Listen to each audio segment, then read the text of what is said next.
سڵاوی خۆی گەورەتان لێبێت بەڕێزان.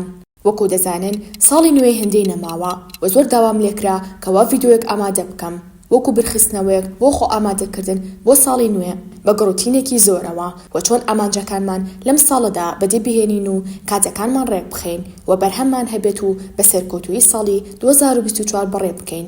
داواتان لێ دەکەم دەفتەرە و قەڵەم بهێن و ئەو خاڵانی کە لاتان گرنگا بینووسنەوە و ئەگەر تۆ خوێندکار بیتیاننا دەتوانیت سوود لەم ڤیدیۆیە ببینیت.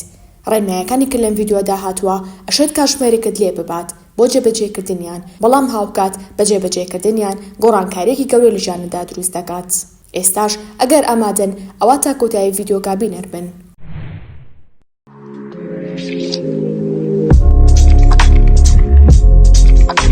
دەفتەر پلانەرێک بۆ ساڵی نوێ بکڕە، هەوڵ بدە ئەگەر بکرێت لەم دەفتەرەدا پلانی ڕۆژانە و هەفتانە و مانگانی لەسەر بێت.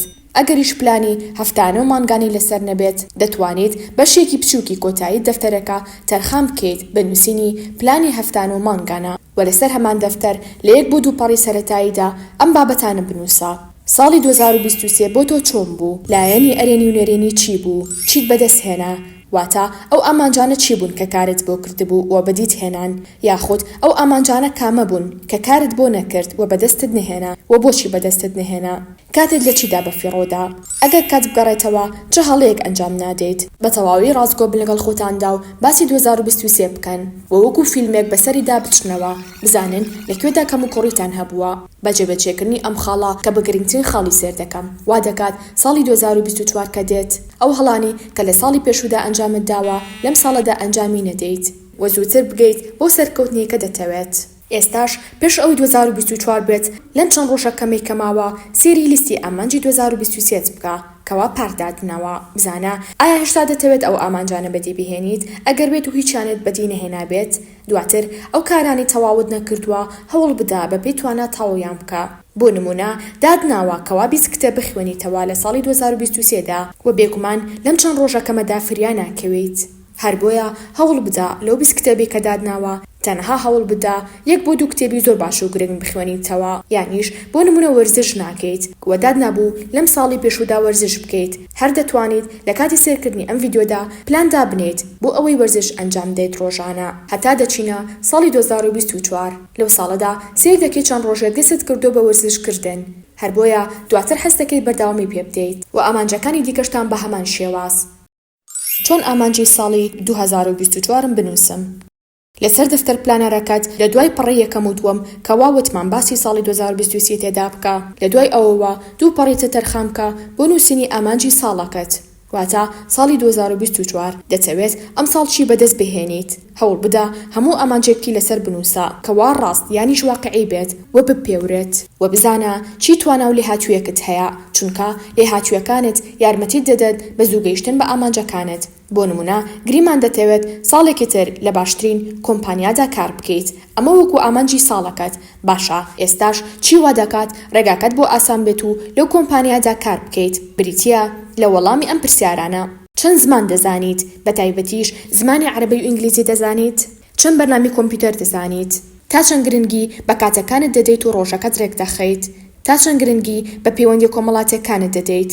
واتە ئایا دەتوانی بە ئاسانی پەیوەندی کۆمەڵاتی لەگەڵ کەسەکانی دیکەدا دروست بکەیت؟ تا چەند کەسێکی بە تەرکیزیت و دەتوانیت لە کاتژمێرێکدا ئەرکی 3 کاتژمێر بەجێ بهێنیت و زۆر شتی دیکە کە لەمانەوە بۆمان دەردەکەوێت کە بەدیهێنانی ئامانجێکت ڕەنگە زۆرجار کۆمەڵێک قوربانی بوێت و کۆمەڵێک لە هاتووی دیکەیان دەوێت، بەڵام بەدیهێنانیان هیچ مەحاڵ نییە هەروەکو چۆن هەزارەها کەسی دیکەی سەرکەوتوو هەیە و بەردەوامیش دەیان بینین.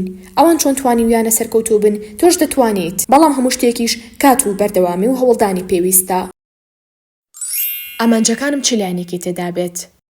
لایەنی ئاینی، واتە دەتەوێت پەیوەندی نێوان خۆت و خودا چۆن بێت. بە وردی ناچینە ناو بابەتەکەوە، بەڵام ئەگەر دەتانەوێت ئەمانە چەند خاڵێکن دەتوانن بۆ ئامانجی ئەم ساڵتانی زیاد بکەن.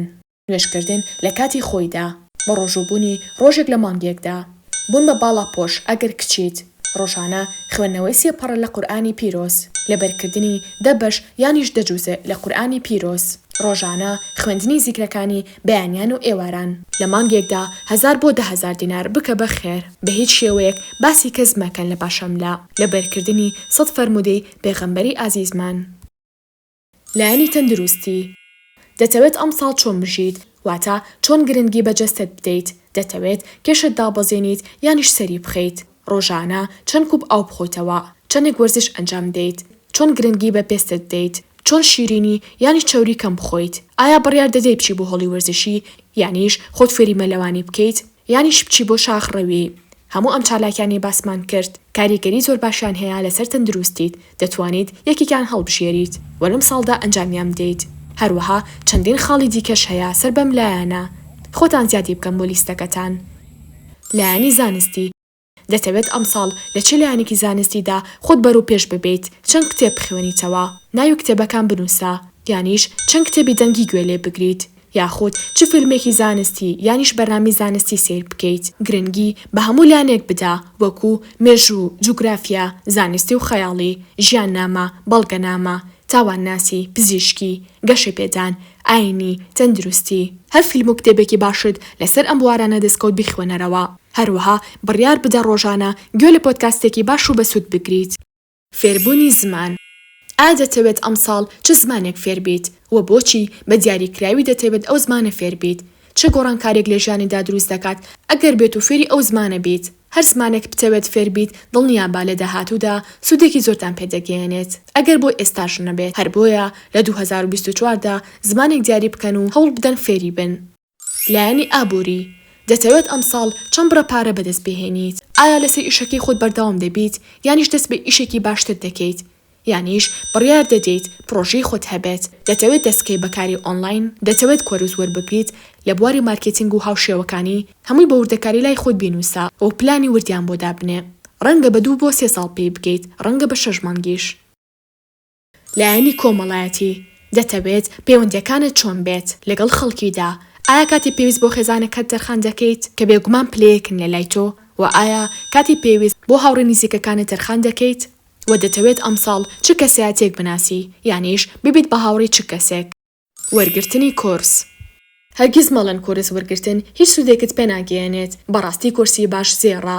هەوڵ بدەن ئەم ساڵ چەند کۆرسێک لەم بوارانەدا وەربگرن. بەڕێوەبردننی کات، بەڕێوەبردننی سۆشیال میدیا، هەروەها چەند کۆرسێک وەربگرە لە بواری مارکێتینگ، کۆرسی فێربوونی زمان، هەر زمانێکە خۆت بتەوێت، کۆرسی فێربوونی گرافیک دیزاین، کۆرسی NLP، هەروەها کۆرسی هیپنۆتیزم، بەتایبەتیش کۆرسەکانی مامۆستا ئاواد نەسڕوڵڵا، گەشە پێدانی مێشک و یادگا، دانانی بزنسی تایبەت بە خۆت، خێرا خوێندنەوە، فریاگوزاری سەرەتایی و بێگومان زۆر کۆرسی دیکەی باش هەیە. دەتوانن خۆتان پەیدا بکەن. ئەم ئامانجانەی باسم کرد ناتوانی بەدیان بهێنیت ئەگەر بێت و بە تەواوی لە بەرچاوت نەبێت وەدا بەشیان نەکەیت بەسەر ئامانجی مانگانە و هەفتان و ڕۆژانە. ڤیدیۆیەکم ئامادە کردو پێشتر دەتوانن بینەری بن کەوا چۆن ئامانجی مانگانە و هەفتان و ڕۆژانە دیاری دەکەن. دەتوانن بینەری بن. ئایا خۆتان ئامادە کردووە بۆ ساڵی 2024؟ یەکێک لە گرنگترین ئامانجەکان کە دەتانەوێت ئەم ساڵ بەدی بهێنن چه ئامانجێکە دەتوانن لە کۆمنتا بینووسن وەکو یادگارێک بمێنێتەوە. ئێستاش هاتینە کۆتایی ڤیدیۆکە تا ڤیدیۆی داهاتوو بەخوای گەورەتان دەسپێرم.